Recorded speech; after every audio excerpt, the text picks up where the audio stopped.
terhadap mereka. Dan ini sebagai pelajaran bagi kaum muslimin, bagi seluruh manusia, agar jangan sampai mereka berbuat seperti apa yang mereka perbuat. Di antaranya sudah disebutkan dengan namanya atau dengan julukan kunyahnya, yaitu Abu Lahab. Tabbat yada Abi Lahabin wa tab. Sungguh celaka Abu Lahab, kata Allah. Celaka kedua tangannya dan celakalah dia.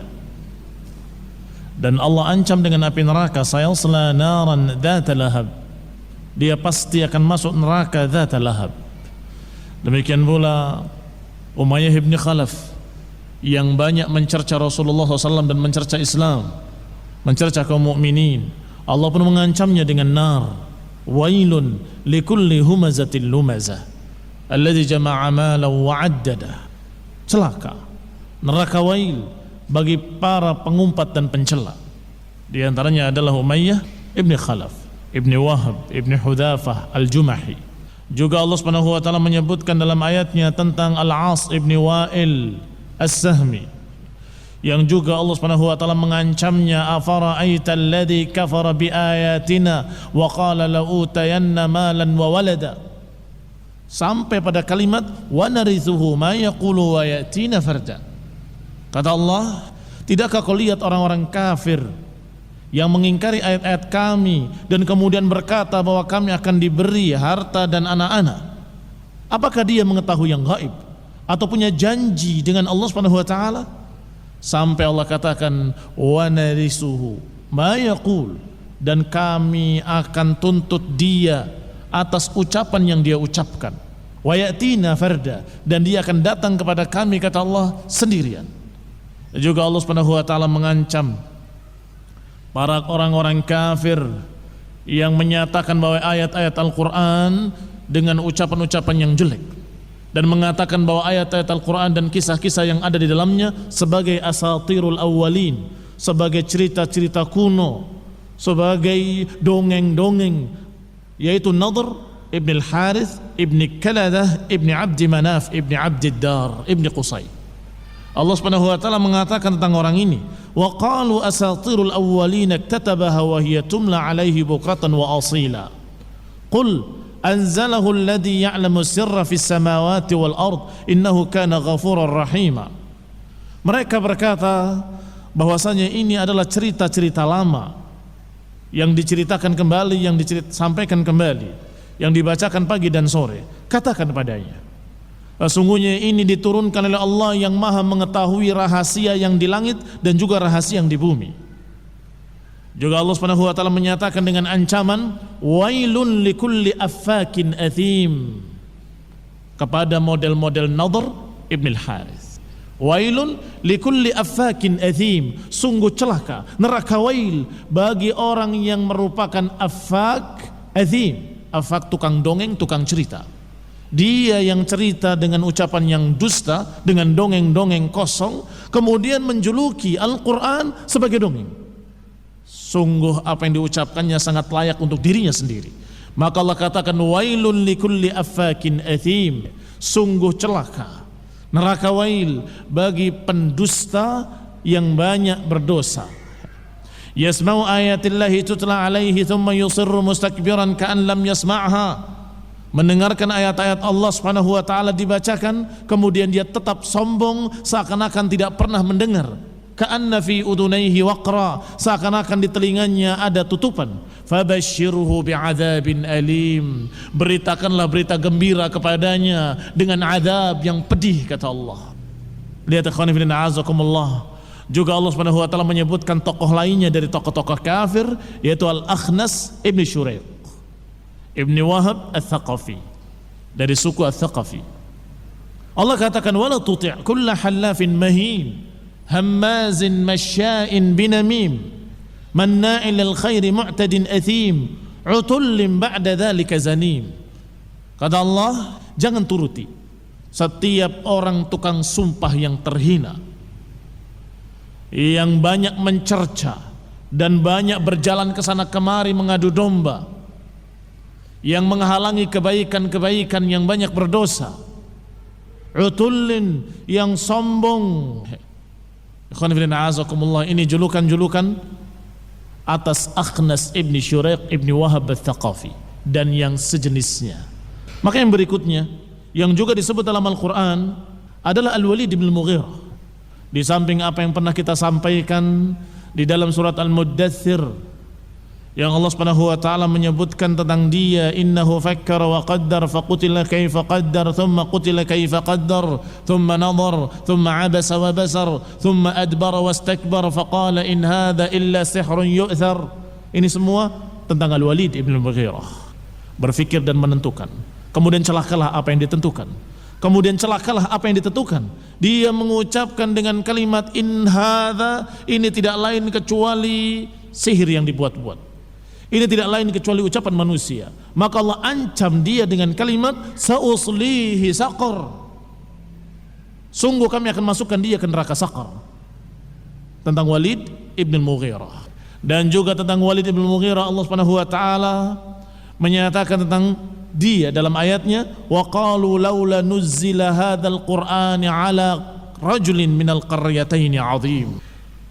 Mereka berkata, kenapa Al-Quran ini tidak diturunkan kepada salah satu dari dua desa ini orang-orang besarnya? Ini kenapa tidak diturunkan Al-Quran kepada tokoh-tokoh besar di antara dua desa ini?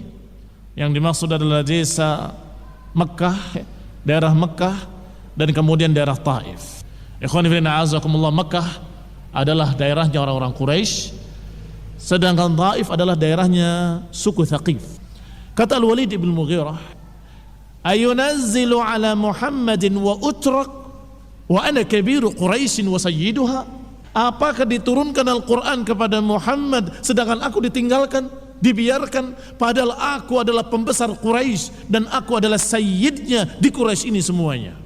Sombongnya Walid ibn Mughirah menyatakan bahwa dia adalah pembesar Quraisy seluruhnya dan dia adalah tokoh yang paling pantas untuk mendapatkan Al-Quran, mendapatkan wahyu.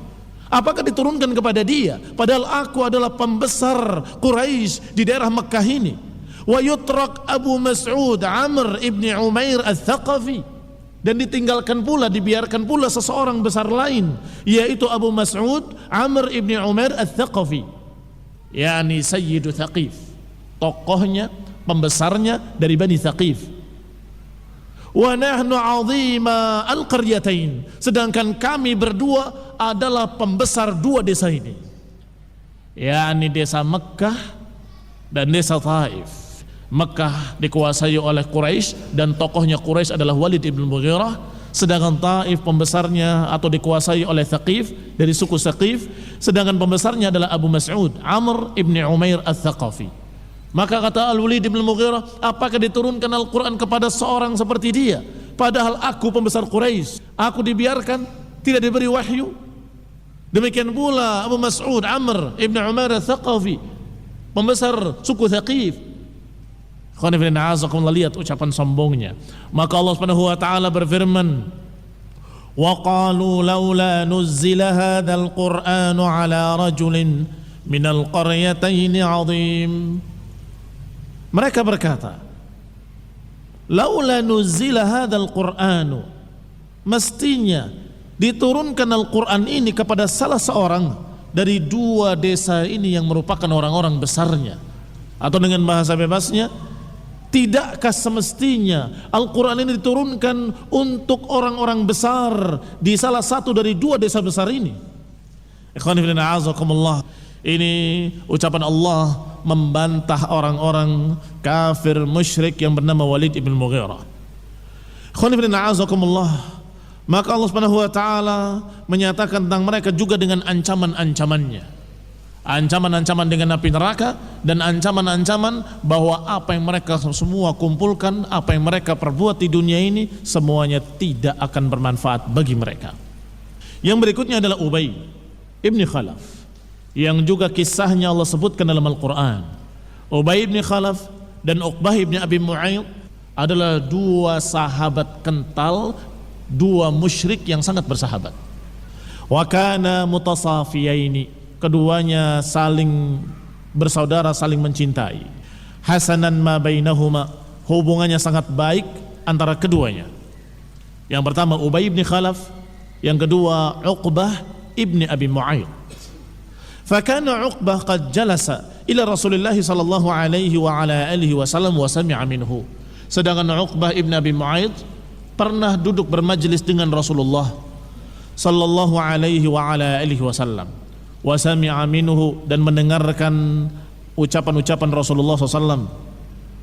Bahkan dalam riwayat yang lain disebutkan bahwa Uqbah ibn Abi Mu'ayth pernah mengundang Rasulullah SAW ke rumahnya dalam satu jamuannya, undangannya, dan Rasulullah datang. Tetapi Rasulullah SAW tidak mau makan, sampai dia berkata kepadanya, "Kenapa engkau tidak memakan makananku?"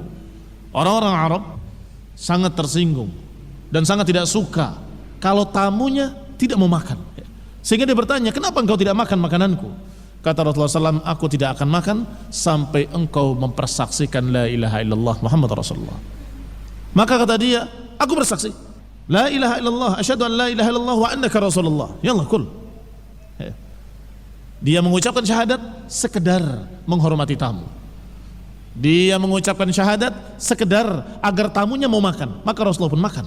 Ikhwani fillah, a'azakumullah, ternyata perbuatan Uqbah ibn Abi Mu'ayth ini terdengar oleh sahabat kentalnya yang bernama Ubay bin Khalaf. Fabalagha dzalika Ubayyan fa'ata Uqbah faqala lahu, maka terdengarlah beritanya oleh Ubay, dan datanglah Ubay ke rumahnya Uqbah ibn Abi Mu'ayth. Kemudian berkata, "Alam yablughni annaka jalasta Muhammadan wa sami'ta min?"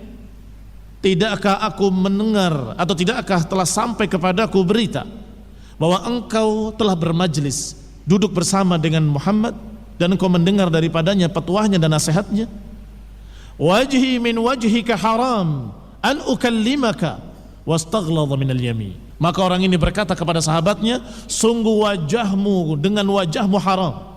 Yani wajahku enggak akan bertemu dengan wajahmu selama-lamanya. Haram an ukallimak, haram bagiku untuk berbicara kepadamu." Wastaghladha minal yamin, dan dia bersumpah dengan sumpah yang ghalidhah, dengan sumpah yang besar. "Wallahi, demi Allah, in anta jalasta ilaihi aw sami'ta min," kalau engkau duduk bermajlis dengannya dan engkau mendengarkan ucapannya dan petuahnya, "awalam ta'tihi fatatful fi wajhi," tidakkah kau datangi dia dan kau ludahi mukanya? Ikhwani fillah, a'azakumullah, tentunya Uqbah ibn Abi Mu'ayth mengelak dan mengatakan, "Tidak, aku tidak masuk Islam, aku tidak mengikuti petuahnya, aku tidak mengikuti ucapannya." Sedangkan Ubay ibn Khalaf tidak percaya. "Aku tidak percaya bahwa engkau tidak mendengar nasihatnya. Aku tidak percaya kalau engkau dalam keadaan mengingkari dia sampai engkau membuktikannya." Bagaimana aku membuktikannya? Buktikan. Kalau engkau benci kepadanya, maka kau ludahi mukanya, baru aku akan percaya. Maka Uqbah ibn Abi Mu'ayth berupaya untuk melakukan apa yang diminta oleh sahabatnya, untuk membuktikan kalau dia belum masuk Islam, bahwa dia mengucapkan asyhadu an la ilaha illallah hanya sekedar menghormati tamu agar tamunya mau makan. Maka dia ingin membuktikan. Fa fa'ala dzalika aduwwullah, maka musuh Allah ini melakukan apa yang diniatkannya, yaitu Uqbah ibn Abi Mu'ayth la'anahullah, semoga Allah melaknatnya. Maka dia berupaya untuk meludahi mukanya, tetapi Allah Subhanahu wa taala menghalanginya. Ludahnya kembali ke mukanya sendiri dan kemudian membekas di mukanya, menjadi cacat di wajahnya. Dan Allah Subhanahu wa taala menurunkan ayatnya mengenai dua orang kafir ini, yang satu kafir dan yang satu lagi mendorong dia untuk tetap kafir. Kata Allah Subhanahu wa taala, "Wa yauma ya'addu adh-dhalimu 'ala yadayhi yaqulu ya laitani ittakhadhtu ma'ar rasuli sabila ya waylata laitani lam attakhidh fulanan khalila laqad adallani 'ani adh-dhikri ba'da idh ja'ani wa kana asy-syaitanu lil insani khadhula." Dikatakan oleh Allah Subhanahu wa taala, nanti yauma ya'addu adh-dhalim, di hari ketika orang-orang zalim menggigit jarinya dan berkata, "Ya laitani ittakhadtu ma'ar rasuli sabila," duhai kiranya aku menjalani jalan Rasul. "Ya wailata laitani lam attakhidh fulanan khalila," duhai celaka aku, kenapa aku mengambil si fulan sebagai temanku. "Laqad adallani 'ani dzikri," dia telah menyesatkan aku setelah peringatan itu datang kepadaku. Dan syaitan lil insani khadhula, dan syaitan tidak akan membela, menolong orang-orang yang disesatkannya. Wa kana syaitan lil insan khadhul. Khadhul maknanya tidak menolong. Ini sifatnya iblis laknatullah alaih. Idh qala lil insani kfur falamma kafara qala inni bari'un mink inni akhufullah rabbal alamin. Iblis laknatullah alaih, syaitan akan berkata kepada manusia, ukfur, kafirlah kamu, kafirlah kamu. Falamma kafara qala inni bari'un min. Ketika dia sudah kafir, syaitan berlepas diri. Aku berlepas diri dari kamu, aku enggak ikut campur, aku berlepas diri dari kamu. Ini khudhul namanya. Wa kana syaitan lil insani khudhula. Syaitan itu mengacuhkan dan tidak akan menolong. Lihat Allah Subhanahu wa taala menyatakan tentang dua orang ini nanti dalam neraka. Yauma ya'addu adh-dhalimu 'ala yadayhi yaqulu ya laitani ittakhadtu ma'ar rasuli sabila. Kata Allah, nanti ketika orang zalim itu menggigit jarinya dalam neraka dan berkata, duhai kiranya aku mengikuti Rasul. Duhai sayang sekali, kenapa aku tidak mengikuti jalan Rasul? Duhai kiranya aku tidak mengambil si fulan sebagai temanku. Penyesalan orang kafir sejenis Uqbah ibn Abi Mu'ayth menyesali kenapa mengambil teman seperti Ubay ibn Khalaf. Ikhwan fillah azakumullah, sebagaimana yang kita katakan kemarin bahwa kisah ini mengenai dua orang ini dan mengenai orang-orang kafir tadi dan juga mengenai orang-orang yang sejenis, orang-orang yang semisalnya. Kalau ada seseorang yang kufur karena temannya, maka inilah ayatnya mengenai orang tadi. Pasti dia akan menyesal seperti menyesalnya Uqbah ibn Abi Mu'ayth, dan pasti dia akan menyesal seperti apa yang Allah kisahkan dengan menyatakan ya laitani ittakhadtu ma'ar rasuli sabila, ya wailata laitani lam attakhid fulanan khalila. Duhai kiranya aku tidak mengambil si fulan sebagai temanku. Ikhwani fillah azakumullah, kaum muslimin yang saya hormati, ini berarti berita peringatan dari Allah. Hati-hati mengambil teman. Jangan mengambil teman yang jelek, niscaya kita akan terbawa jelek. Apalagi mengambil teman yang kafir musyrik, nanti terseret kita ke dalam kesyirikan mereka, kesesatan mereka. Na'udzubillahi min dzalik. Wa masya Ubay bin Khalaf ila Rasulillah sallallahu alaihi wa ala alihi wasallam. Dan Ubay bin Khalaf yang tadi disebutkan mengajak Uqbah bin Abi Mu'ayth untuk tetap kafir, orang ini datang kepada Rasulullah SAW bi'azmin balin, dengan tulang yang telah rapuh, qadir fatta, yang sudah rapuh, yang diginikan saja hancur dengan tangan. Faqala, kemudian di hadapan Rasulullah SAW dia berkata, ya Muhammad, anta taz'um anna Allah yab'ath hadha ba'da ma aram. Wahai Muhammad, apakah engkau menganggap bahwa tulang belulang yang seperti ini akan dibangkitkan kembali padahal dia telah rapuh? Sambil diremas dan dihancurkan di tangannya. Thumma qannahu fi yadi, kemudian dia remukkan di tangannya. Thumma nafakhahu, kemudian ditiupkan ke arah wajah Rasulullah sallallahu alaihi wa ala alihi wasallam. Ini kurang ajarnya Ubay bin Khalaf. Faqala, ketika dia menyatakan seperti itu, Rasulullah pun menjawab, "Na'am, iya." yakni membenarkan pertanyaan tadi. Pertanyaannya menyatakan apakah tulang belulang yang rapuh seperti ini akan dibangkitkan? Kata Nabi, iya. Ana aqulu dzalik, aku yang mengatakan demikian. Kata Rasulullah sallallahu alaihi wa ala alihi wasallam, yab'athuhu Allahu wa iyyaka ba'da ma takunani hakadha thumma yudkhilaka Allahu an-nar. Iya, Allah akan membangkitkan dia dengan kamu hingga sudah hancur seperti itu. Allah akan bangkitkan kembali, kemudian memasukkan engkau ke dalam neraka, kata Rasulullah sallallahu alaihi wa ala alihi wasallam. Qanifidina azakumullah, lihat kurang ajarnya seorang kafir musyrik Ubay bin Khalaf di hadapan Rasulullah SAW membawa tulang yang rapuh sambil menyatakan man yuhyil 'idhama wa hiya ramim. Siapa yang akan membangkitkan tulang belulang yang telah rapuh seperti ini? Siapa?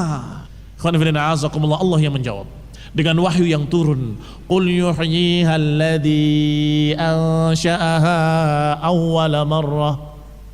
Katakan, kata Allah, katakan wahai Rasul, yuhyiha alladhi ansha'aha awwala marrah, yang akan membangkitkannya adalah yang menciptakannya pertama kali.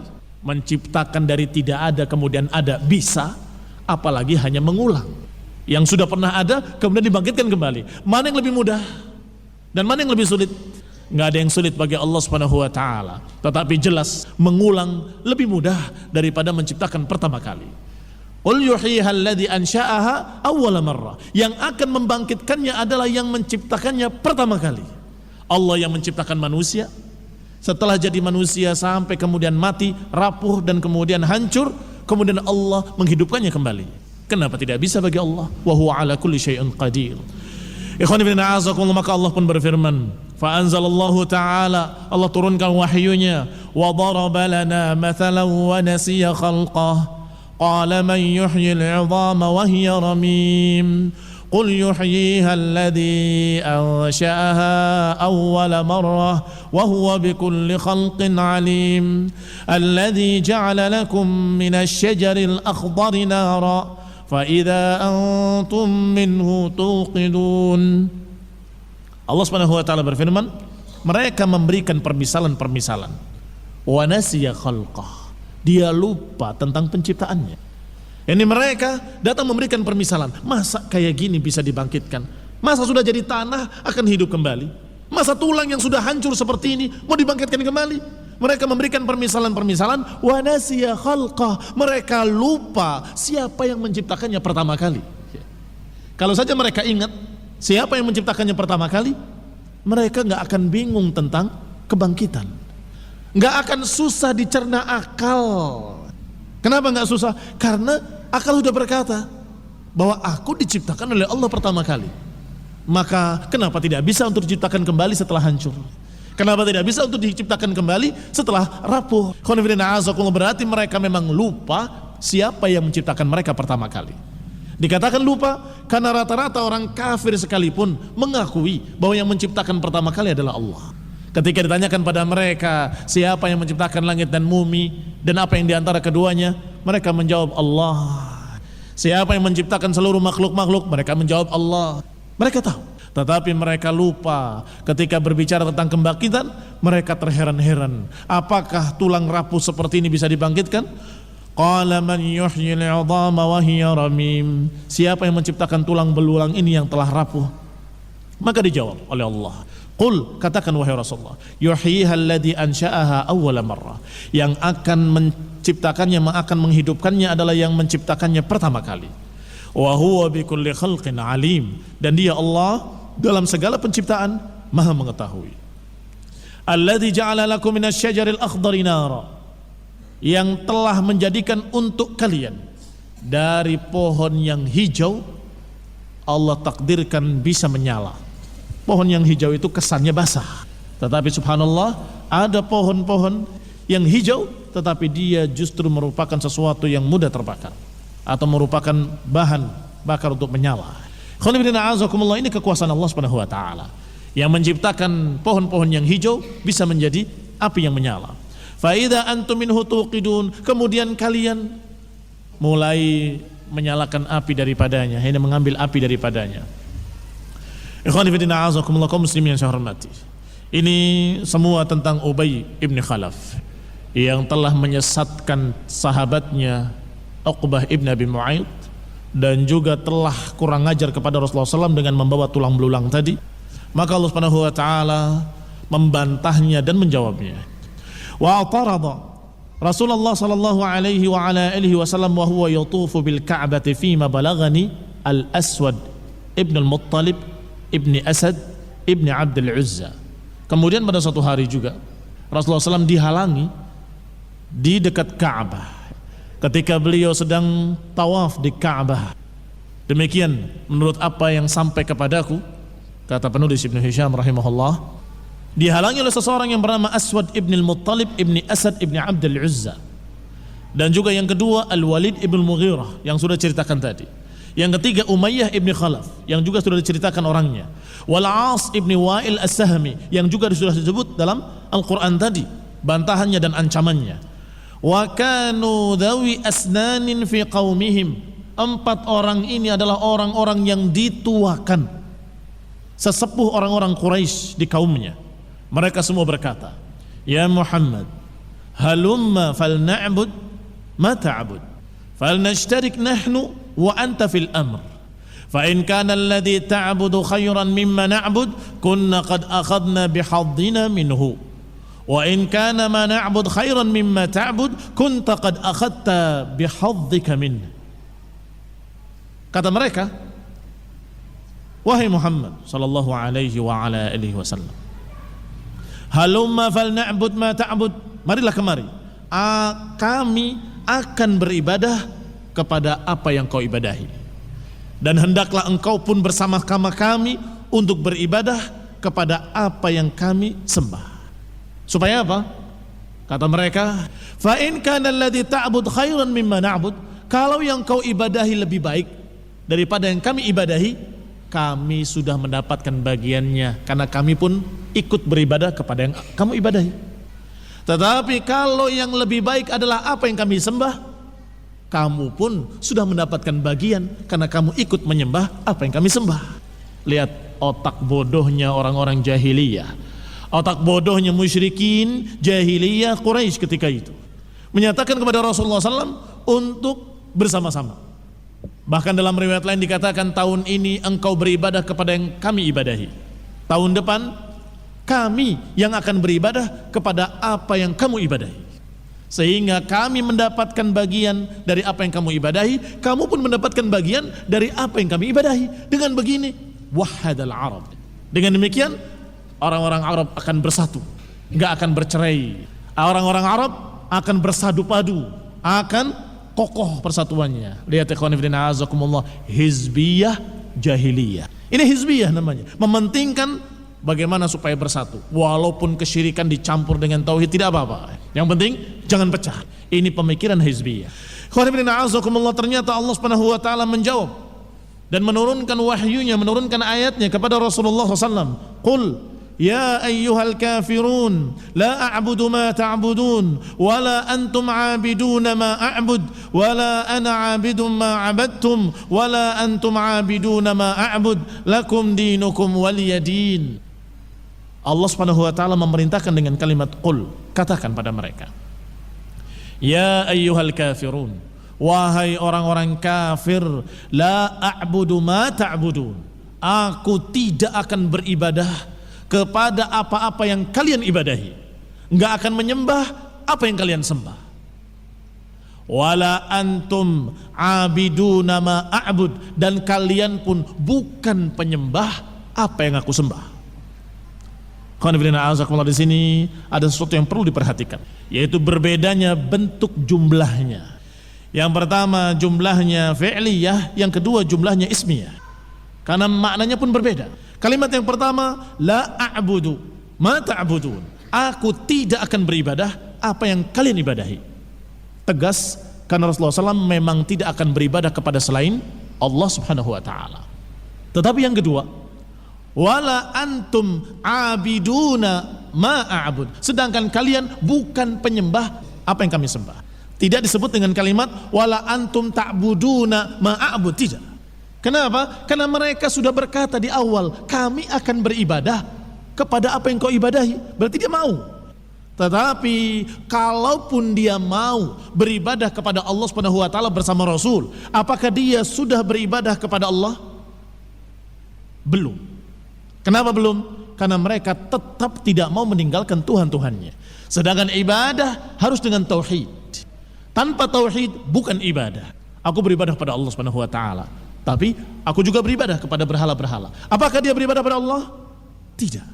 Tidak dianggap sebagai ibadah. Maka kalimatnya wala antum abiduna ma'abud, dan kalian bukan penyembah apa yang kami sembah. Yani walaupun kalian benar-benar menyembah Allah bersama aku dalam keadaan tidak meninggalkan Tuhan-Tuhan kalian, kalian tetap bukan penyembah apa yang kami sembah, bukan orang yang beribadah kepada apa yang kami ibadahi.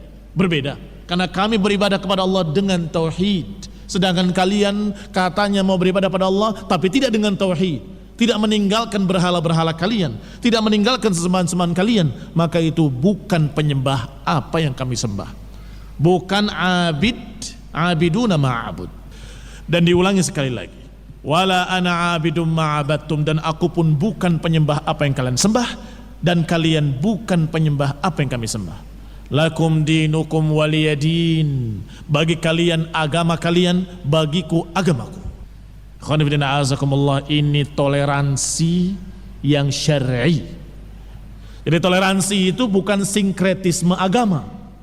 Namanya toleransi bukan mencampur adukan agama syirik dengan agama tauhid dicampur jadi satu, atau agama Yahudi, Nasrani dan Islam dicampur diaduk jadi satu, maka itu sinkretisme dan itu adalah kesesatan, kekufuran. Yang namanya toleransi adalah lakum dinukum waliyadin, bagi kalian agama kalian, bagiku agamaku. Aku tidak akan menyembah apa yang kalian sembah, dan kalian pun bukan penyembah apa yang kami sembah. Gak usah pura-pura, gak usah sok menghormati. Saya ikut sholat bersama kamu dalam hari raya ya, ikut sebagai toleransi. Gak usah. Kamu bukan penyembah apa yang kami sembah. Kenapa? Karena dia dalam keadaan mau ikut bersama kaum muslimin di hari raya sholat id, tetapi dia dalam keadaan tetap kafir, tetap Nasrani, tetap Yahudi. Apakah itu ibadah? Itu bukan ibadah. Maka tepat dengan kalimat wala antum abiduna ma'abud. Kalian bukan penyembah apa yang kami sembah. Sudahlah, kalian dengan agama kalian, kami dengan agama kami. Selesai. Ikhwan fillah a'azakumullah kaum muslimin yang saya hormati. Ini juga berita dari Allah Subhanahu wa taala tentang adanya orang-orang kafir yang ingin mengusulkan usulan-usulan seperti ini. Ada dari mereka di zaman jahiliyah, yaitu Aswad ibn al-Muttalib, Walid ibn Mughirah, Umayyah bin Khalaf dan Al-As bin Wa'il. Dan setelah itu di zaman kita pun banyak orang-orang kafir yang mengusulkan seperti itu. Udahlah, nggak usah ribut. Kalau hari raya kalian kita ikut bersama kalian, kalau hari raya kami kalian ikut bersama kami. Kita katakan tidak. Ya ayyuhal kafirun, la a'budu ma ta'budun, wala antum 'abiduna ma a'bud, wala ana 'abidun ma abattum, wala antum 'abiduna ma a'bud, lakum dinukum waliyadin. Bagi kalian agama kalian, bagi kami agama kami. Alhamdulillah, Allah Subhanahu wa taala menurunkan ayatnya yang jelas dan tegas. Yang berikutnya dalam Al-Qur'an, Allah kisahkan pula seorang taghut Quraisy, yaitu Abu Jahal Ibn Hisham. Lama dzakara Allah azza wa jalla syajarat az-zaqum, ketika Allah Subhanahu wa taala memberitakan tentang pohon zakum yang tumbuh di neraka, takhwifan lahum biha, sebagai upaya menakut-nakuti mereka agar mereka takut. Tiba-tiba Dajjal, taghut Quraisy, yaitu Abu Jahal berkata, "Ya ma'syar Quraisy, hal tadruna ma syajaratuz zaqum?" Wahai orang-orang Quraisy, tahukah kalian apa itu pohon zakum? Allati yukhawifukum biha Muhammad, yang dia menakut-nakuti kalian dengannya. Qalu la, kata orang-orang Quraisy, kami tidak tahu. Qala ajwatu Yathrib bizubd, yang dimaksud oleh dia pohon zakum itu yang di sana, pohon ajwah yang ada di Yathrib bizubd, di daerah Zubd. Wallahi la in istakam wa la istamakanna minha la tazaqqamannaha tazaqquman. Sungguh kalau kami mendapatkan buah tersebut, pohon zakum tersebut, kami akan menelannya mentah-mentah.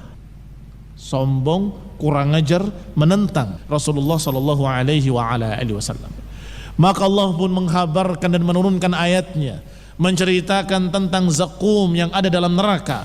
Inna syajarataz zakum ta'amul athim kalmuhli yaghli fil butun kaghalyil hamim. Sesungguhnya pohon zakum adalah makanan yang sangat jelek. Kalmuhli yaghli fil butun, seperti air yang mendidih atau seperti timah yang mendidih di dalam perut. Kaghalyil hamim. Khonibina azakumullah, digambarkan betapa mengerikannya pohon zakum. Yani laisa kama yaqul, tidak seperti yang dikatakan oleh Abu Jahal. Dan termasuk tentang Abu Jahal juga adalah ketika Abu Jahal untuk meyakinkan para pengikutnya, untuk meyakinkan orang musyrikin Quraisy bahwasanya Rasulullah SAW di atas kebatilan dan mereka orang-orang musyrik di atas kebenaran. Dia berkata dengan doanya di hadapan mereka, di hadapan orang Quraisy, Allahumma in kana huwal haqq min indika fa amtir alaina hijarah minas sama' awitina bi'adzabin alim. Ya Allah, kalau memang benar yang dibawa oleh dia, yang dibawa oleh Nabi Muhammad SAW adalah hak, hujani kami dengan batu, atau datangkan kepada kami azab yang pedih, kata dia. A'udzubillah. Harusnya kalau akal dia cerdas, kalau dia itu tidak dungu, dia akan berkata kepada Allah, ya Allah, kalau apa yang dibawa oleh Nabi Muhammad itu hak, berilah aku hidayah kepadanya. Kan begitu. Tetapi dia mengucapkan dengan sebaliknya, kalau memang dibawanya adalah hak, hujani kami dengan batu. Ini menggambarkan betapa yakinnya dia bahwasanya yang dibawa oleh Nabi Muhammad SAW adalah batil, bukan hak. Dan dia di atas kebenaran. Untuk meyakinkan orang-orang Quraisy, lihat, aku katakan kepada Allah, kalau memang benar yang dibawa oleh dia, hujannya kami dengan batu, atau datangkan kepada kami adab yang pedih. Berani menantang dan menentang Allah Subhanahu wa taala langsung. Maka Allah Subhanahu wa taala menyebutkannya dalam surat Al-Anfal tentang ucapan orang ini, ucapan Abu Jahal, Tamr bin Hisham. Ketika mereka berkata, إذ قال اللهم إن كان هذا الحق من عندك فأمطر علينا حجارة من السماء أو ائتنا بعذاب أليم. Maka Allah Subhanahu wa taala menyatakan dengan kalimat selanjutnya, dan tidak mungkin Allah akan mengadab mereka dalam keadaan engkau di tengah-tengah mereka, wahai Rasul. Adapun Abu Jahal bangga, lihat buktinya enggak turun adab kan? Berarti dia batil. Kalau hak pasti turun adab. Hari kedua, hari ketiga, hari keempat, sekian lama enggak turun adab, enggak turun batu-batu dari langit. Amtir alana hijaratan minas sama, hujani kami dengan batu, kata Abu Jahal. Kalau memang benar apa yang dibawa oleh dia, ternyata enggak turun hujan batu, tidak turun adab. Tambah bangga dia. Padahal tentunya Allah Subhanahu wa taala tidak menurunkan adab karena di sana ada Nabi Muhammad SAW. Di sana ada para sahabat. Dan tidak mungkin Allah mengadab mereka dalam keadaan sebagian mereka ada yang beristighfar, yaitu orang-orang yang beriman. Wa ma kana Allahu liya'adzibahum wa anta fihim. Allah tidak mungkin mengadab mereka dalam keadaan engkau di tengah mereka, wahai Rasul. Naam. Wa waqafa al-Walid ibn al-Mughirah ma'a Rasulillah sallallahu alaihi wa ala alihi wasallam. Wa Rasulullah sallam yukallimuh. Dan Walid ibn al-Mughirah pernah mengajak bicara Rasulullah sallam, dan Rasulullah semangat ingin menasihati Al-Walid ibn al-Mughirah. Demikian semangat Rasulullah SAW dalam berdakwah dan semangat Rasulullah SAW dalam menasehati manusia. Orang sejahat Walid ibn al-Mughirah tetap dinasehati dan terus dinasehati oleh Rasulullah SAW. Sebagaimana Allah Subhanahu wa taala menyatakan pada Musa untuk datangi Fir'aun, wa qul lahu qawlan layyina la'allahu yatadhakkaru aw yakhsha. Datangilah Fir'aun, wa qul lahu qawlan layyina, dan ajak bicara dia dengan ucapan yang lembut. Bisa jadi dia mau ingat atau dia akan takut pada Allah SWT. Disuruh tetap didakwahi. Maka Rasulullah SAW mendakwahi Walid ibn Mughirah yang sudah seperti itu keadaannya. Walid ibn Mughirah mengucapkan kata-katanya seakan-akan dia mendengar, kalau begini, kalau begitu, kalau begini, kalau begitu. Wa qad tami'a fi islamihi, dan Rasulullah SAW sangat berharap Al-Walid ibn Mughirah akan masuk Islam. Fa baina huwa fi dzalika id marra bihi ibnu ummi maktum al-a'ma. Ketika dalam keadaan seperti itu datang seorang yang bernama Abdullah ibnu ummi maktum, seorang yang buta. Fa kallama Rasulullah sallallahu alaihi wa ala alihi wasallam wa ja'ala yastaqri'u. Dia datang mengajak bicara Rasulullah SAW, wa yastaqri'uhul Quran, dan meminta dibacakan Al-Quran. Fasyaqqa dzalika minhu ala Rasulillah SAW. Maka demikian terasa berat di sisi Rasulullah SAW. Kenapa? Karena beliau sedang mengajak bicara tokoh besar Quraisy, pimpinan mereka, orang kayanya mereka, pembesarnya mereka. Tiba-tiba datang orang rendahan. Khawatirnya orang yang sedang diharapkan agar masuk Islam ini, khawatirnya dia akan lari, tidak mau disejajarkan dengan orang miskin ini atau dengan orang rendahan ini.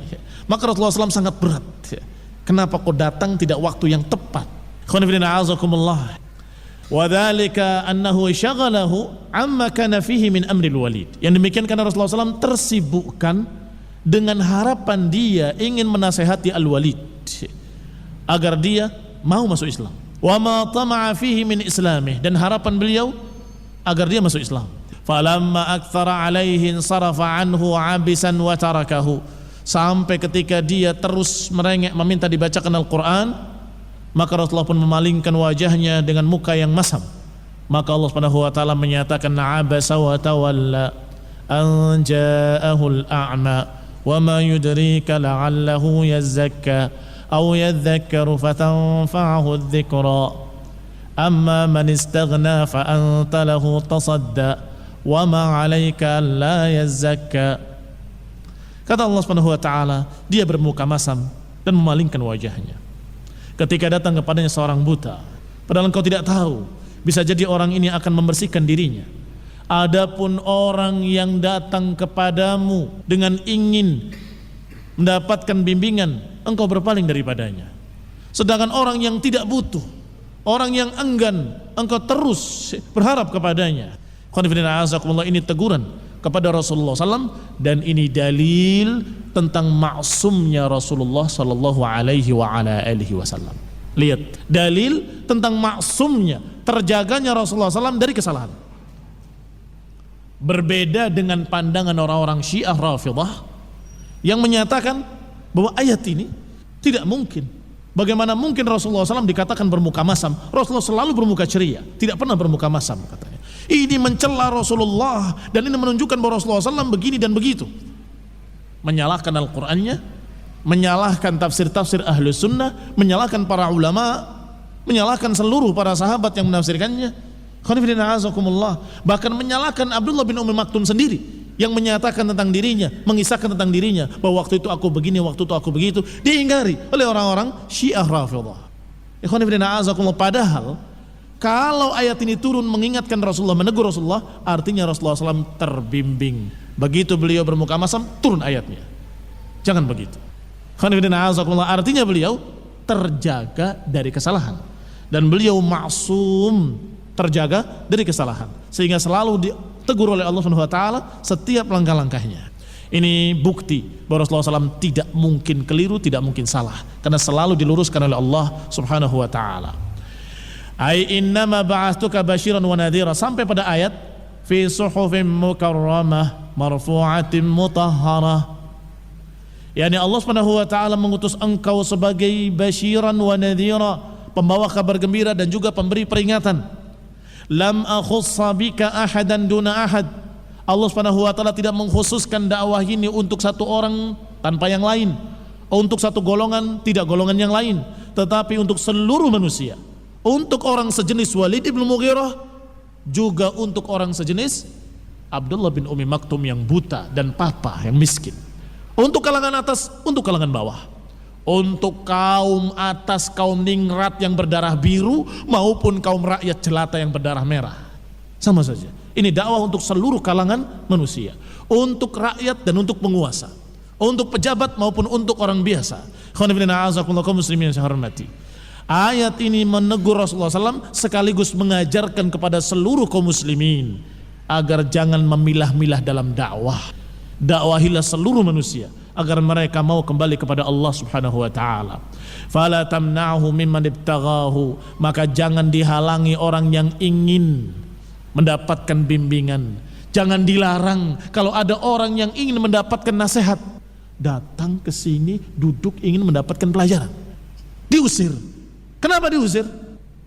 Terjadi pada Syekh Ibn Utsaimin, terjadi pada Syekh Muqbil rahimahullah, dan terjadi pada para ulama rahimahumullah. Ketika seseorang datang di majlisnya padahal dia dari kalangan hizbi atau dari kalangan mubtadi', duduk untuk mendengarkan kajiannya, dibiarkan. Khalli la'allahu yahtadi, semoga dia mendapatkan hidayah, semoga dia mendapatkan bimbingan.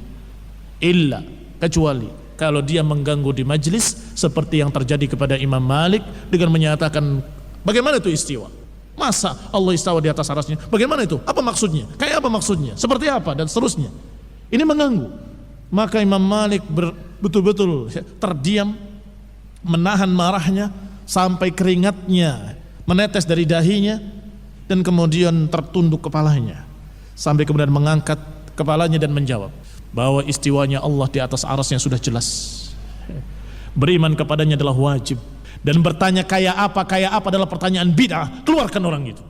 Baru dia diusir karena mengganggu.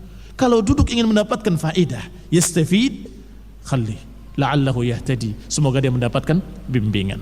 Wala tatasaddayanna bihi liman la yuriduh, jangan menghalangi orang yang ingin mendapatkan bimbingan, dan juga jangan tatasaddayanna, jangan kamu ngoyo, mudah-mudahan benar kalimatnya, Apa dalam bahasa Indonesianya?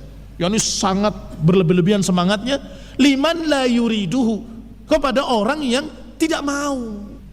Bahkan ketika kamu berbicara dengan nasihat-nasihat, dia tertawa-tertawa saja. Kamu paksain terus ngomong lagi, dia mencemoohkan, mentertawakan dan seterusnya. Khonifrina azakumullah, wala taq'ud ba'da dzikra ma'al qaumidz zalimin, kata Allah. Jangan duduk setelah peringatan ini bersama orang-orang yang zalim, tinggalkan. Yang penting kamu sudah pernah menyampaikan, selesai. Jangan sampai kepada yang ini terus tatasaddayana, berupaya berlebihan dalam keadaan orang itu tidak butuh. Sedangkan orang yang butuh datang, kamu enggan memberikannya, kamu enggan menasehatinya. Wa kana an-nafar alladziina yu'duna Rasulullah sallallahu alaihi wa ala alihi wasallam fi baitihi Aba Lahab wal Hakam ibn Abi al-As wa Uqbah ibn Abi Mu'ayth wa Adi ibn Hamra al-Thaqafi wa ibn al-Asda al-Hudhali wa kanu jiranuhu. Adapun yang mengganggu di rumah Rasulullah SAW, yakni mengganggu Rasulullah SAW di segala tempat, di masjid, di Masjidil Haram, di dekat Ka'bah, di jalan Rasulullah SAW, diberi batu, diberi duri-duri, atau dihalangi di Ka'bah, atau begini dicerca dengan segala macam, sampai di rumah Rasulullah sendiri diganggu oleh musyrikin, yaitu oleh tetangga-tetangganya. Disebutkan sini nama-nama mereka, yaitu Abu Lahab wal Hakam ibn Abi al-As, Uqbah ibn Abi Mu'ayth, wa Adi ibn Hamra al-Thaqafi, kemudian Ibn al-Asda al-Hudhali. Mereka semua kanu jiranuhu, semuanya jiran, tetangga-tetangga Rasulullah SAW. Lam yaslam minhu ahadun illa al-Hakam ibn Abi al-As, lam yuslim minhum ahadun illa al-Hakam ibn Abi al-As. Semua tetangga-tetangga tadi adalah tetangga yang jelek, jiranus su, tetangga yang jelek. Tidak ada yang masuk Islam kecuali satu, yaitu al-Hakam ibn Abi al-As. Fakana ahaduhum fima dzukira li, dan salah seorang mereka sebagaimana dikisahkan kepadaku, yatra alaihi sallallahu alaihi wa ala alihi wasallam rahimasyah. Salah seorang mereka sampai melemparkan isi perutnya kambing di atas Rasulullah SAW ketika beliau sujud di rumahnya sendiri. Rasulullah SAW memberikan atau menyisakan tempat untuk Rasulullah SAW sholat di sana, terbuka. Rasulullah sholat, sujud.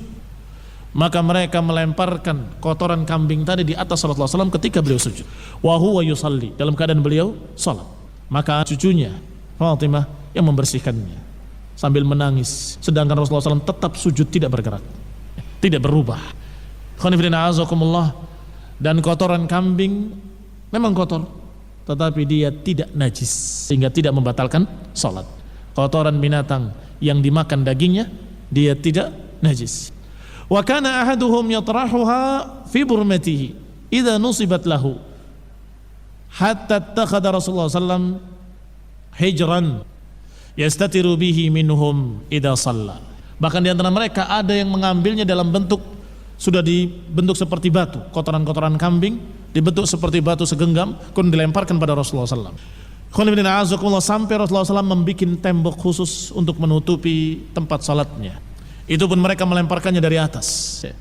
Maka Rasulullah SAW ketika salat mendapatkan berbagai macam bongkahan kotoran tadi, Rasulullah SAW mengeluarkannya dengan kayu sambil menyeru dan memanggil dengan kalimat, wahai Bani Abdi Manaf, ayu jiwarin hadha, wahai suku Abdi Manaf, tetangga apa seperti ini, sambil dilemparkan ke jalan, dibuang ke jalan. Selalu demikian, dilempar lagi, kemudian diambil lagi oleh Rasulullah SAW, dan kemudian dilemparkan ke jalan sambil menegur mereka, ya Bani Abdi Manaf, ayu jiwarin hadha, ini bertetangga seperti apa, seperti ini, tetangga apa yang seperti ini. Tsumma yulqihi fit tariq, kemudian dilemparkan ke jalanan.